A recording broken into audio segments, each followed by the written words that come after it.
Hello, friends. Welcome to the Veterinary Life Coach Podcast.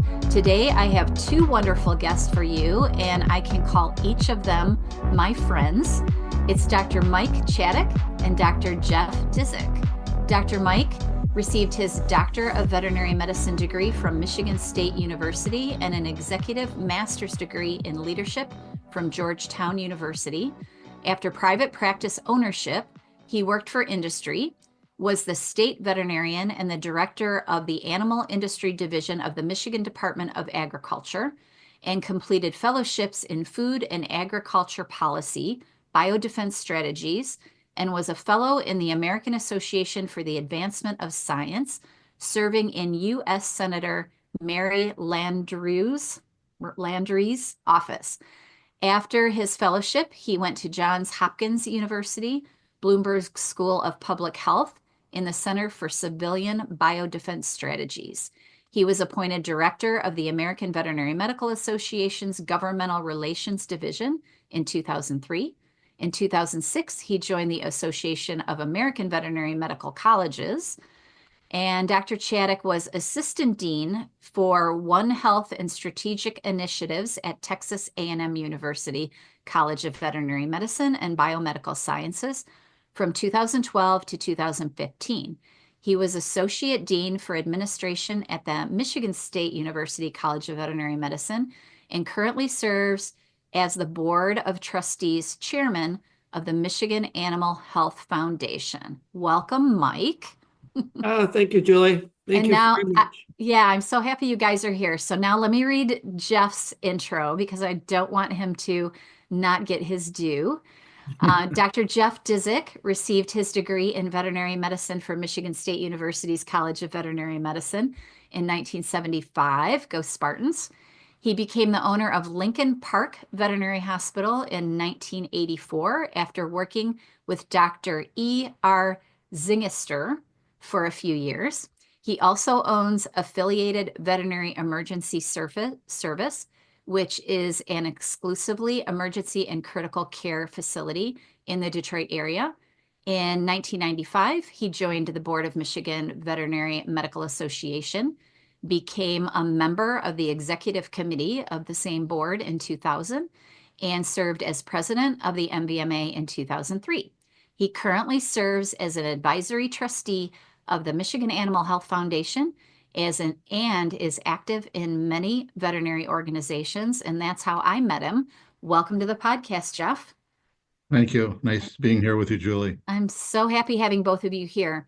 And just so you listeners know, one of the main reasons I got the two of them together is because I also serve on the board as a trustee of the Michigan Animal Health Foundation, and it's a very interesting organization. So I wanted to get the three of us on here to talk a little bit about it so people could learn what it's all about. So on the podcast, I always ask everybody to tell me their veterinary story. So who wants to go first and tell me how they decided to become a veterinarian and how they got to where they are today? Do you want to go, Jeff? I'll go first. Okay. I guess it all goes back to everybody's childhood and their relationship with animals. Mine was a lot with horses. And my initial goal was to be an equine veterinarian, but allergies got in my way. So I then went into small animal medicine. And I did an internship after graduation at Henry Berg Memorial Hospital in New York City, and then went into private practice. And as I worked in a number of practices, learning from different veterinarians around the country, I ended back up in my hometown of Detroit and eventually worked emergency and then started working for Dr. Zingiser in Lincoln Park and eventually bought his practice when he retired. And then got involved in a group that developed an emergency clinic. And as everybody retired, I ended up becoming the final and only stockholder. So, but we've moved on from that, and that is still a thriving support business in the Detroit area. So currently it's the two practices that you're running? Well, I sold Lincoln Park. I just worked there. I'm semi-retired. Oh, gotcha. Okay. So you're doing that. I just love to work thing and I don't Yeah, want to retire. love to work, enjoy doing what I do on a daily basis. I love that. Everybody that listens to the podcast knows that how much I love vet meds. So I'm happy that you're still in it. Anything else you want to tell us about your Well, background? other than being involved with the Michigan Animal Health Foundation, or we want to get to that later. Yeah, let's get to that later. Let's hear Mike's story first, and then we'll start talking about what we really came here to talk about. But I want to ask you guys some questions about your career too. So, Mike, tell us your story. Well, mine is similar to Jeff's. It centers around horses. Oh, everybody liked horses, huh? I did too, but yeah. I never ended up going into horses either. Well, my family raised and showed horses for a number of years. Oh, cool. And my dad and I traveled all over the Midwest about every weekend, showing horses from about, oh goodness, April through October every year. And so I got an interest in veterinary medicine. And for almost all of us, we had great mentors. And my mentor, as far as in the practice area, taking care of our horses, was Dr. George Bergman from Cassopolis, Michigan. And I rode, geez, when I got my license, my driver's license, I rode about every day in the summer with Dr. Bergman and his associates for about 2.5 years. And so I always wanted to be a veterinarian. I went to Michigan State to be a veterinarian. And as with Jeff, I wanted to be an equine practitioner. But as you say, life gets in the way when you make plans. And I became a mixed animal practitioner. I did horse work, but I certainly loved all the rest of the practice areas of veterinary medicine. But I found out that, yes, I practiced for a number of years and I just wanted more. I wanted to do something else and started looking around. And as you say, I worked for industry for a while.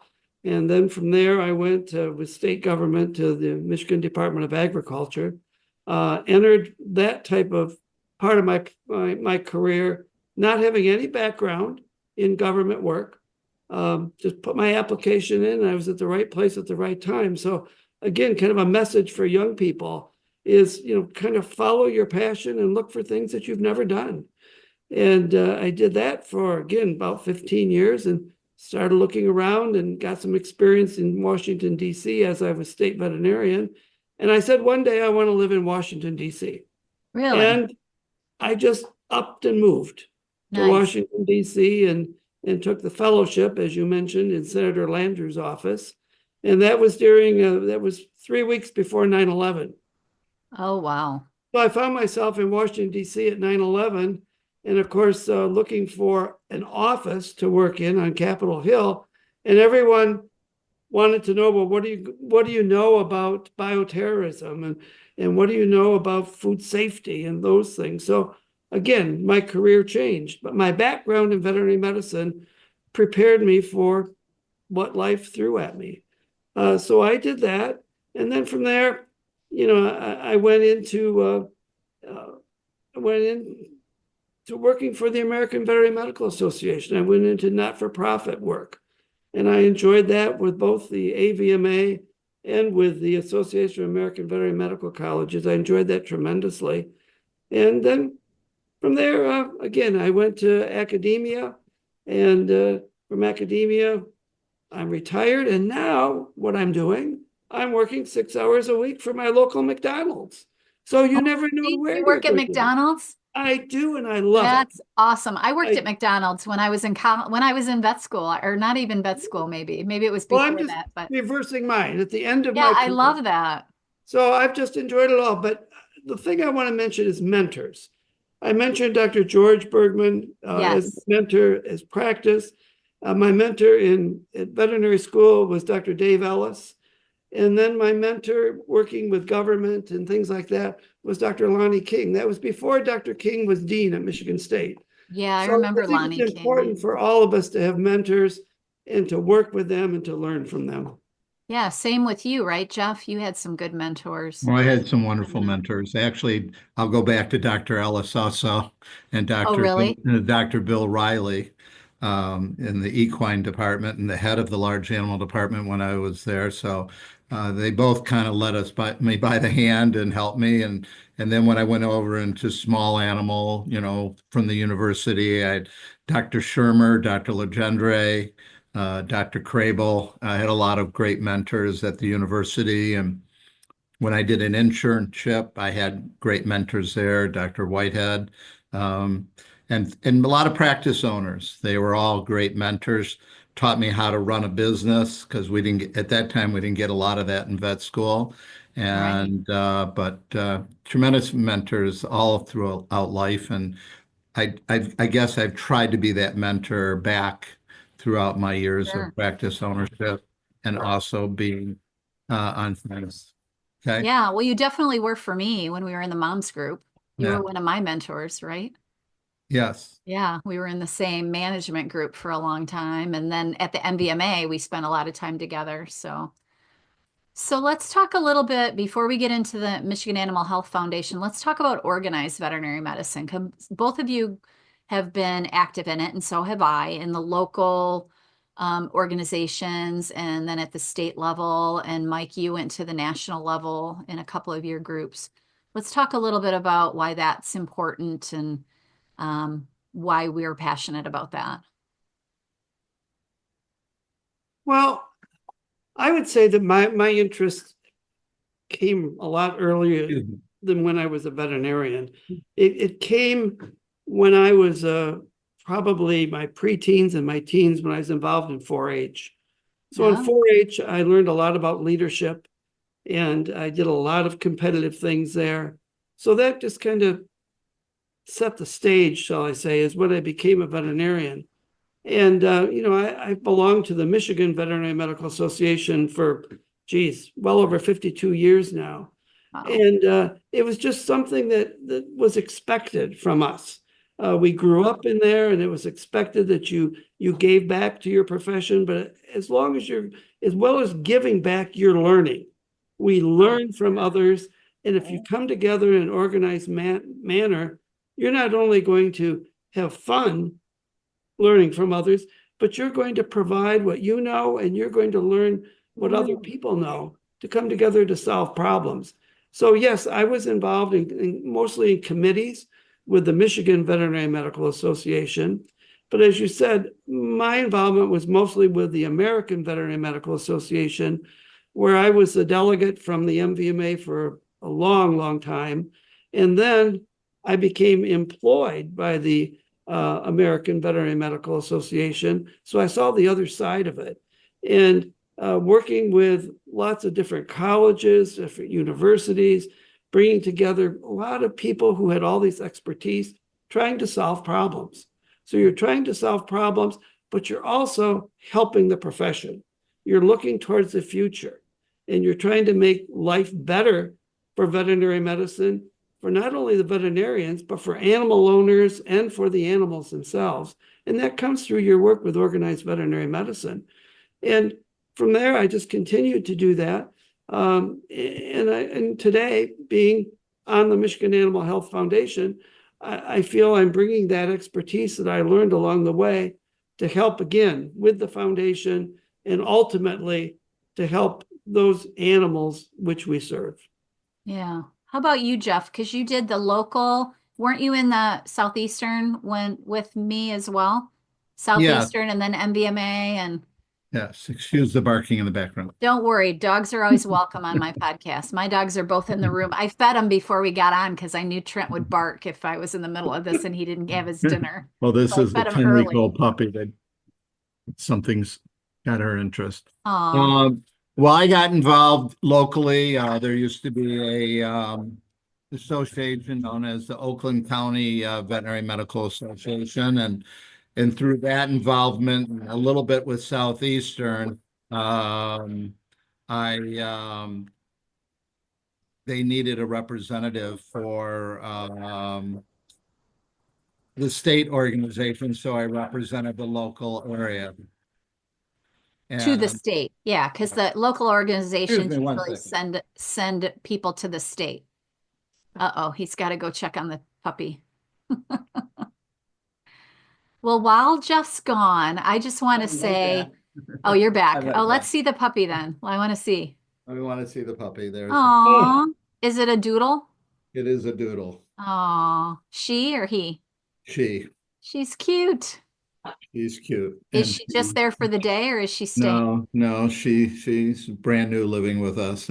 Oh, This nice. is It's yours. yeah. I love it.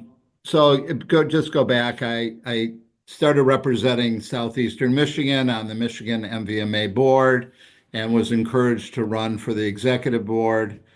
Did so, went through the chairs, and and then, I found that giving back to the profession, because the profession has been good to me. Right. I love what I do, and I felt it was important to be able to give back.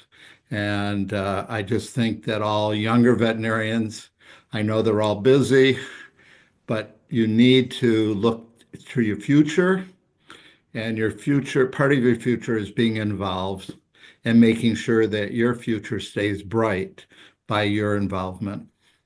And don't you think it, for me anyway, serving on the boards, the different boards that I did, allows you the opportunity to meet veterinarians from all over your region.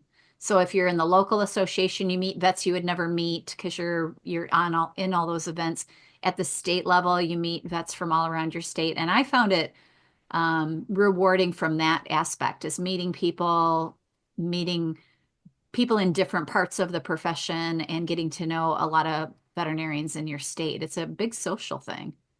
Well, besides your state, when you go through, if you go through like chairs and involved in, we had an organization called Nine States, which is still active, and I think there's more than nine states, but you would go to meetings yearly and you'd be meeting veterinarians from other states who were active in their associations, and you heard their state problems, and they would hear yours, and sometimes they were the same, and you would together look how they were handling it and how you were thinking of handling it. So you get a whole different perspective on how things are in other states. So Yeah. that was and just meeting people and getting to know people from around the country was really nice. Yeah, it Great really is. networking. Yeah, it's great networking. It opens up the possibilities of what you can do because you meet other people that are in different parts of vet med, and like all the stuff Mike was doing, meeting him, you could learn all about the government and all the things that he did. So it's a definitely something I encourage veterinarians to do, is get involved with the organized vet med for that reason, for a lot of reasons, really, because you learn a lot and from your fellow veterinarians and also have a good time solving the problems, as you both said. So let's talk a little bit about the Michigan Animal Health Foundation, because that's why we wanted to get together in the first place. So who knows, between the two of you, who's been around the longest with that organization? Who wants to start? Wow, it's gonna end up it's Jeff.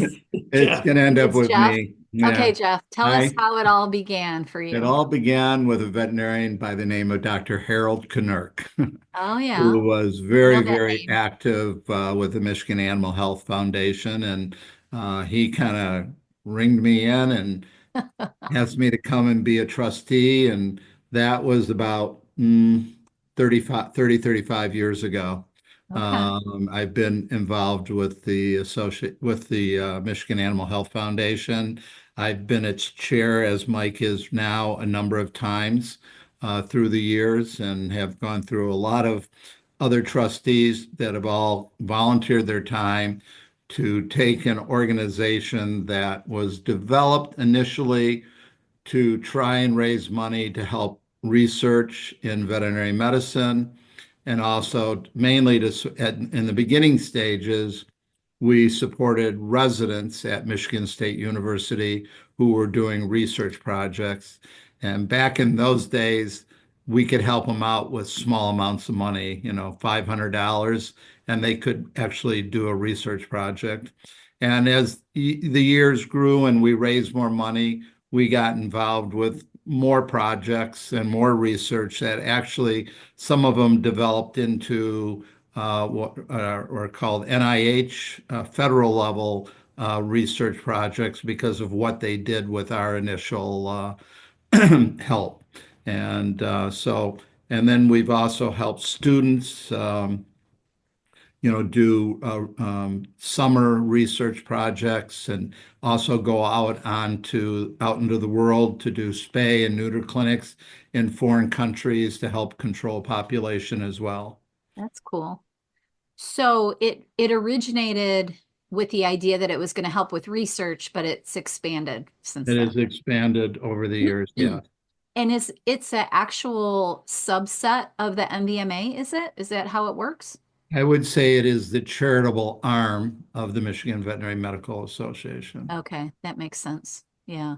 Because I'm really new to the board. I said I was on the board, but I just started last year. So I feel like I'm just learning my role as a trustee. I've been to a few meetings and starting to get the hang of it, but well, we've probably have done over 50 or 60 research projects over the years.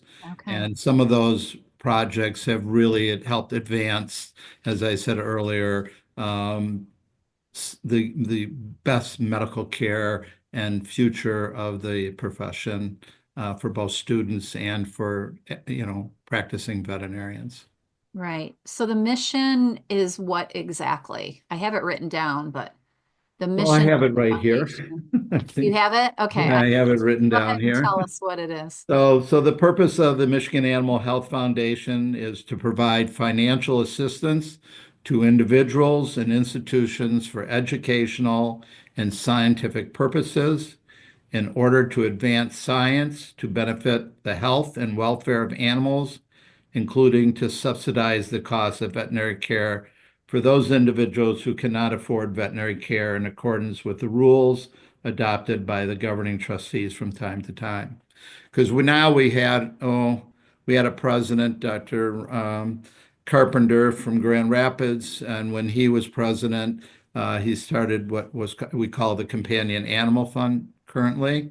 Right. And that has also been established to help pet owners who are running into some financial difficulty and can't afford to take care of their pet. And so we've been supportive of that also. So veterinarians in Michigan do they have to be members of the MVMA to take advantage of the Michigan Animal Health Foundation?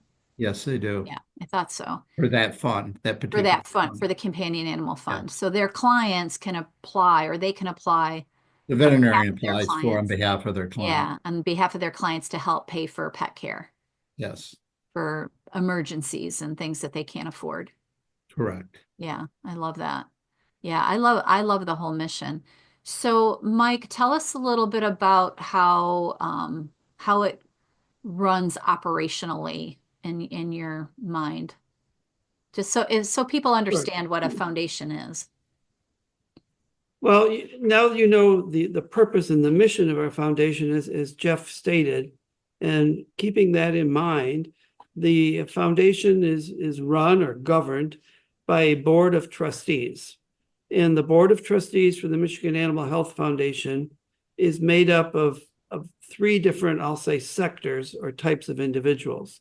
One, there are members on our board of trustees who are veterinarians and members of the Michigan Veterinary Medical Association. There are members on our board who currently are on the faculty at Michigan State University College of Veterinary Medicine. And then there are those on the board who are not veterinarians, who are members of the public, and they are on the board. So those are the three, should say, components who make up the board of trustees. We also have on our board of trustees advisory trustees. And these are members such as Dr. Dizik right now, who has had years and years of experience with the Michigan Animal Health Foundation, served on its board, been its president, but yet has all that history that we want to maintain on the board of trustees. So we've asked them to continue to serve in that capacity. So that's who makes up, if you want to say, the decisions concerning the governance of the board. How is it related to the Michigan Veterinary Medical Association? currently the Michigan Veterinary Medical Association Board of Directors, they appoint those members on our Board of Trustees. And also then the staff of the Michigan Veterinary Medical Foundation provides the administrative support for the foundation. The foundation currently meets approximately 5 to 6 times a year to carry on the business of the foundation and to make the decisions in the summertime about which grants, which research, and which educational grants we will fund for that current year. And then we receive during the year those requests from the members of the Michigan Veterinary Medical Association on behalf of their clients, requests to fund those individuals who cannot afford the emergency care or the non-routine care for their companion animals. So what do you see as the biggest challenges to keeping a foundation like this going and thriving and doing the work that it proposes to do? Well, volunteers. Number one, I mean, I'll be way at the top here, looking at it broadly. Okay. Number one, we have to raise money. So you cannot run your foundation and meet its purpose unless you have funds. So that's, to me, the number one challenge. Then coming back down the ladder, you have to be able to let individuals, be them veterinarians in the state of Michigan and elsewhere, or members of the public, know about your foundation. You have to tell the story. Right. Because to me, fundraising is storytelling. So if you're out there telling the story about what your foundation does, the successes that your foundation has had, it's easy to then raise money to help those programs which the foundation has. And Jeff said, you know, he's been around with this foundation for over 35, 40 years.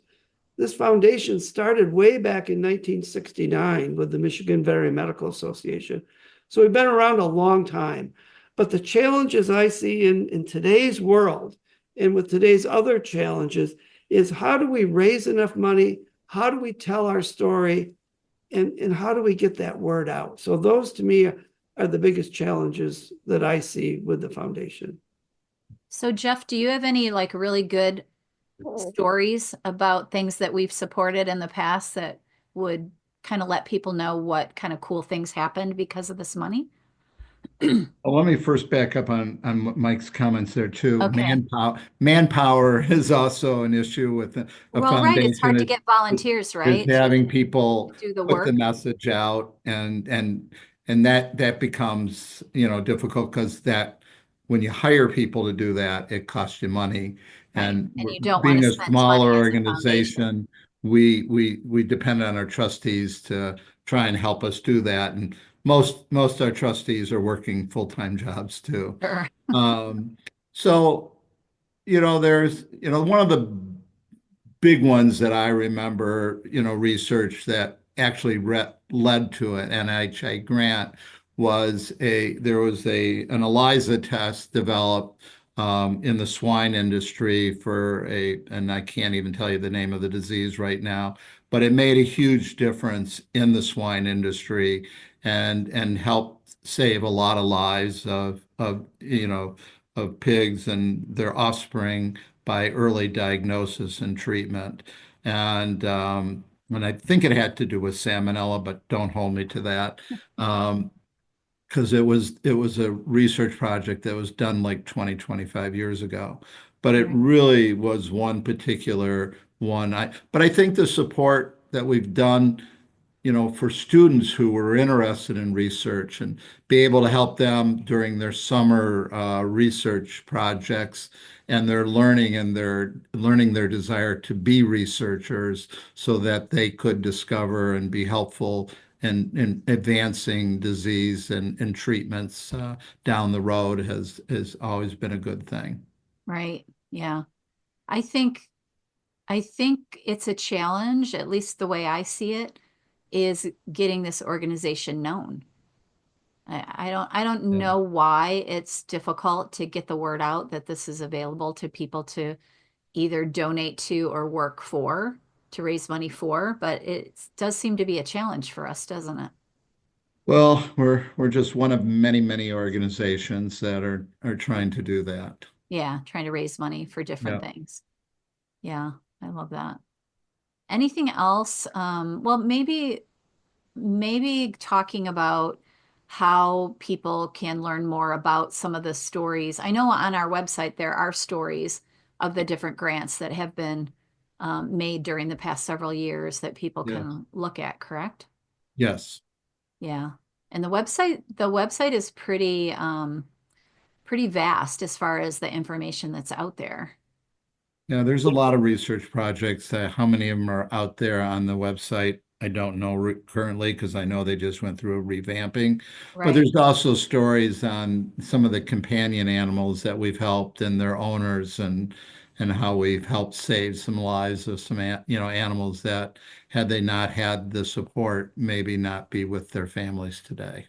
Right. Can we talk a little bit about how, if you're a veterinarian in Michigan, because it's limited to vets in Michigan with the MVMA, if you're a vet in Michigan, how do you take advantage of that program if you don't already, you know about it? Go ahead, Mike. Well, and then jump in, Jeff, because you've had more experience with it than I have. First of all, Julie, I would refer any of your listeners to our website. It's Mich Animal Health Foundation.org, MICH animalhealthfoundation.org. And on the website, as Jeff mentioned, you can find a lot of information. It is revamped, so there's a lot of new information there. Mhm. And there are areas which veterinarians can click on there. It takes right to these programs, the companion animal program, in which they can apply for these funds on behalf of their clients. Now, I'm not going to go through all the different steps they have to go through, but Sure, you right. can find them there. But Right. that's number one, where they should go is to that link, and they will find how to do that. As I said, these are for issues with companion animals, which are non-elective issues. In other words, emergency type issues, Right. and those types of issues, there's a fast turnaround. If they put their application in, let's say today, usually by tomorrow, they'll have an answer on Right. whether or not those funds Whether are they're granted approved. the money. Yeah. Exactly. Right now, it's limited to $500 per grant. And the reason is just because of the number of funds that we have and the number of requests that we have during the year. So Right. we Right. want to be able to offer this to many animal owners. Now, I'll put a plug in. If we get more donations to the foundation, we will be able to fund more of these programs. Get more But money. that's where I would suggest they go and learn about the program and get their application process through that area. So Jeff, jump in. You review those applications that come in. So what would you add to that? Well, I think going to the website, because that'll lead them down the road of where to go, but they can also contact the Michigan Veterinary Medical Association, and they'll send them out all the information they need to apply. But I think it's all on the website. Yeah, it is. It is, because I was looking at it earlier today, and there's an area to check all that out, to apply, and also to donate to the organization, which we definitely want to encourage. Right? Absolutely. I would say to all your readers, if we do a great job in helping not only the public, but the future of animal care. And, it doesn't matter the size of a donation. They all mount up and they build up and they all help. And we just recently, correct me on this wording because I'm not sure I have it right. We recently got an endowment fund going. Yes, we did. Can you Yes, we did. tell us about that? Well, I'm very excited about this. This Yeah. is something that I think will be a great thing for the foundation and for Michigan veterinarians and for animals in the future. An endowment is a fund in which donations into this fund stay right there. They cannot be spent. And so only the interest earned over the years to come can be spent, and they only can be spent to support the programs, the purposes of the foundation. The money in the foundation and the interest earned on that money is not to be spent to run the foundation's day-to-day business. It's meant to support those 3 programs which Jeff mentioned earlier. So I would say that this is an opportunity, certainly for veterinarians in Michigan and for animal owners and anybody who has a passion and a love for animals. They can get involved, and they can get involved in many ways. They can make a direct contribution to the endowment. They can make a contribution to the endowment, which happens like through a credit card every month. They can also, within their estate planning and their wills, they can put in there that they would like part of their estate, or maybe all of their estate, to go to the endowment of the foundation. So there are so many ways that it can be done. And we have done this through the Capital Region Community Foundation here in Lansing is who holds this endowment for us. And your listeners can go to ourcommunity.org, and right on there, they can click at the top where it says donate. They can follow those very easy instructions, and it takes you to the endowment of the Michigan Animal Health Foundation, where they can make their donations.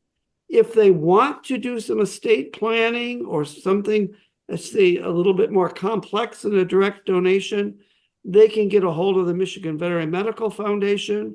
They can get a hold of any of us that are on the Board of Trustees, right, and we will help them and guide them through that purpose. The other thing I want to mention is that, we are a 501c3 organization.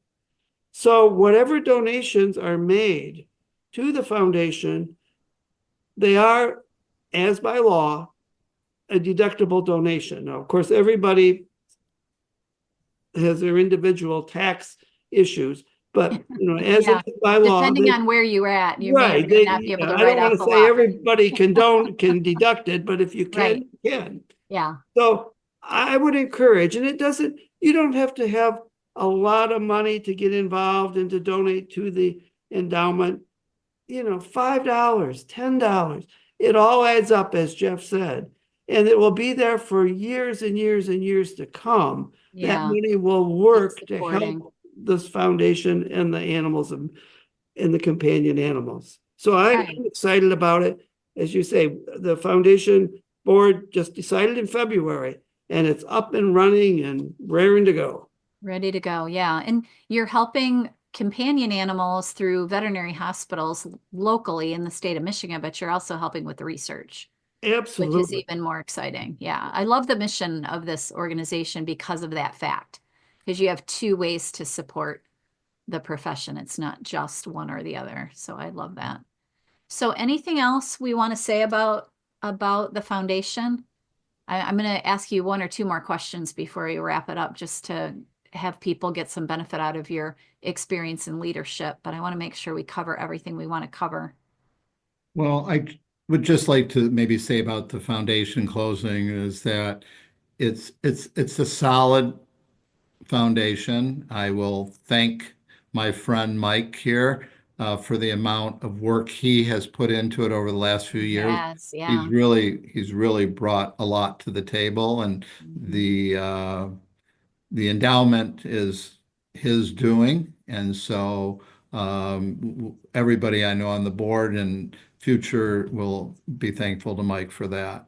And so, again, small donations, large donations in the middle. All of them help. They all add up. Take it all. And we protect the money we have very seriously, and we make sure we spend it properly. Right. And we're not paying some big CEOs to take care of it. It's just all volunteers. It's all volunteers, right? Right. Absolutely. All of the trustees are non-paid, which is Yeah. Absolutely. Even better. Yeah. The comment I would make, Julie, is the foundation is a place where young veterinarians can get involved. Yes, I would love that. Just even starting in the profession, if you want to get involved, if you're interested in serving on the trustees, let one of us know. If you want to get involved with philanthropy and just start a donation of a small amount, $5 a month. Right. And that's less than a cup of coffee.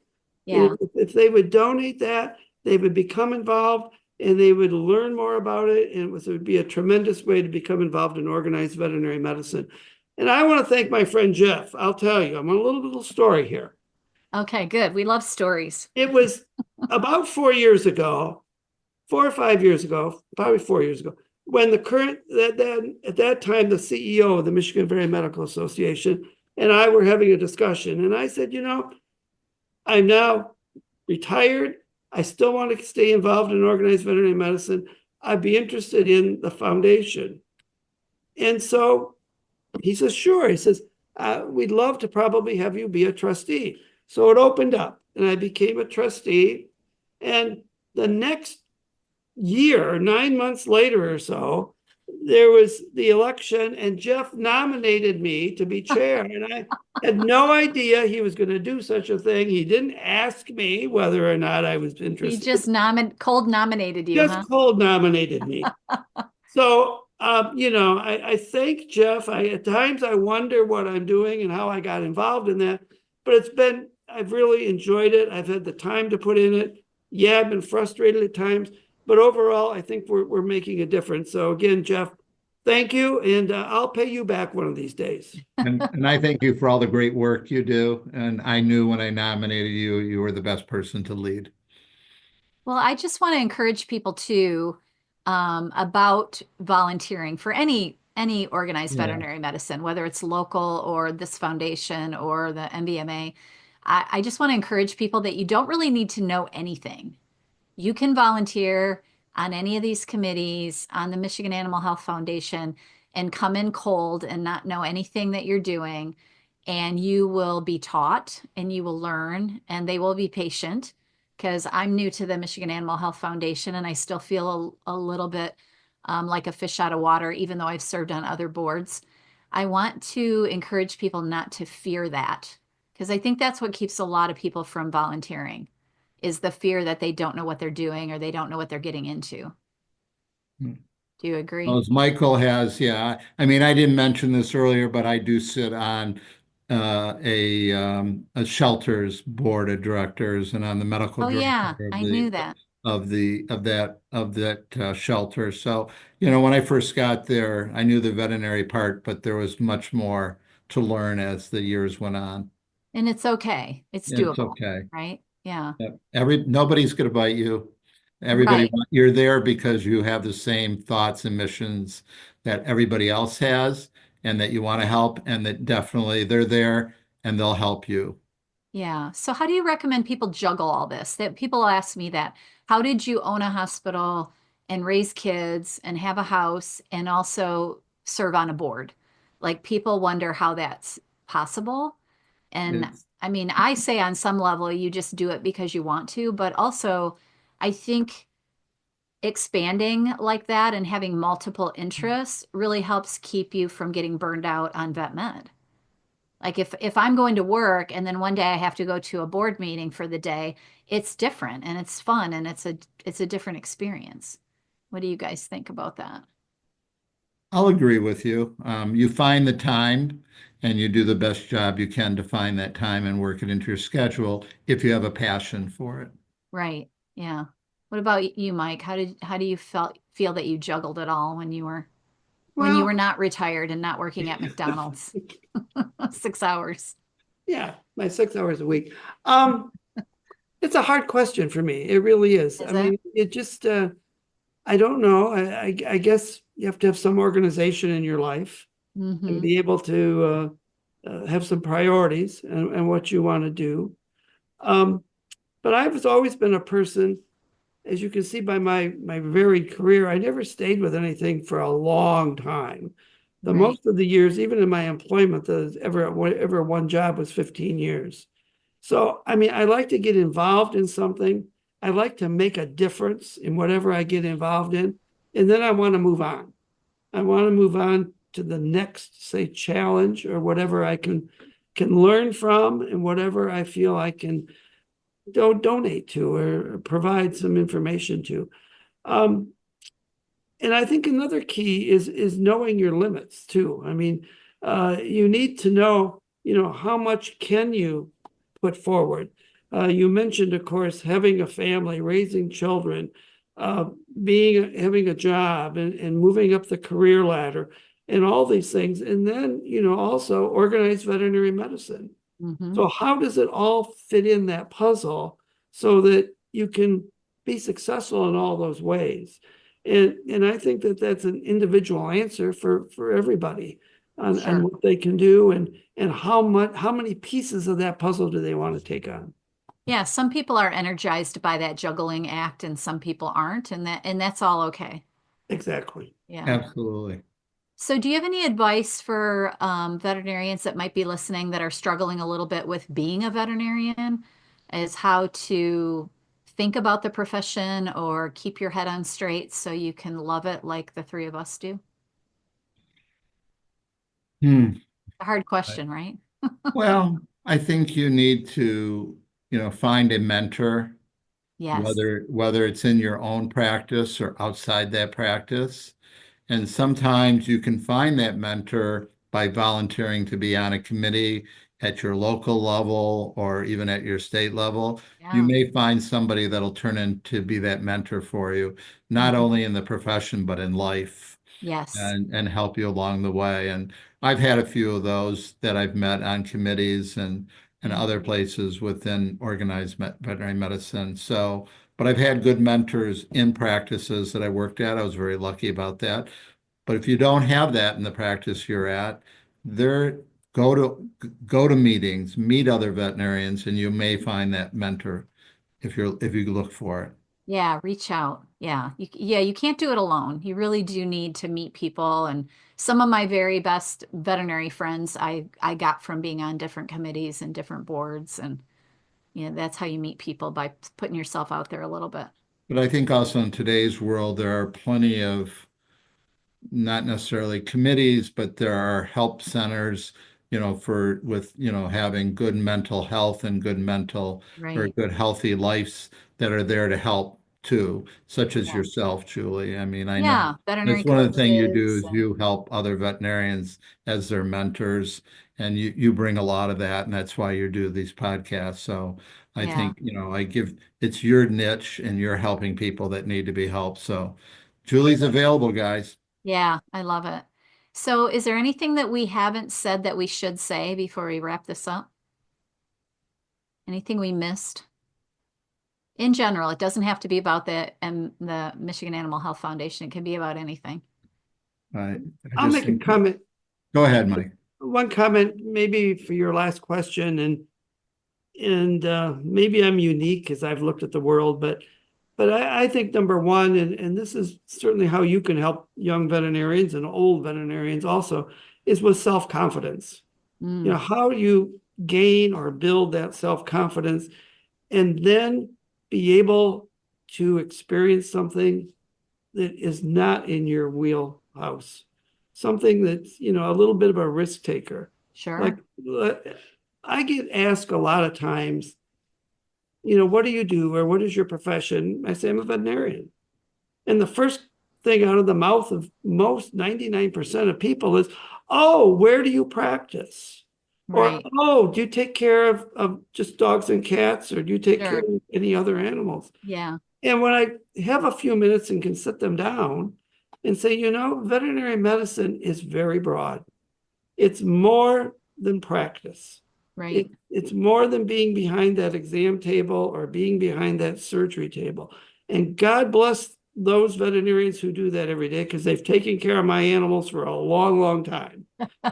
But, when I explain to them other things that professions, medical professionals can do and what I've done, it really opens the eyes. So where I'm going with this is, especially for people who maybe have been in practice for 5, 10, 15 years, and they say, is this really for me? They want to do something different. Is to find that something different. And I'll go back to my education, and I hope they're still doing this at Michigan State, that the College of Veterinary Medicine will provide you with a broad-based education.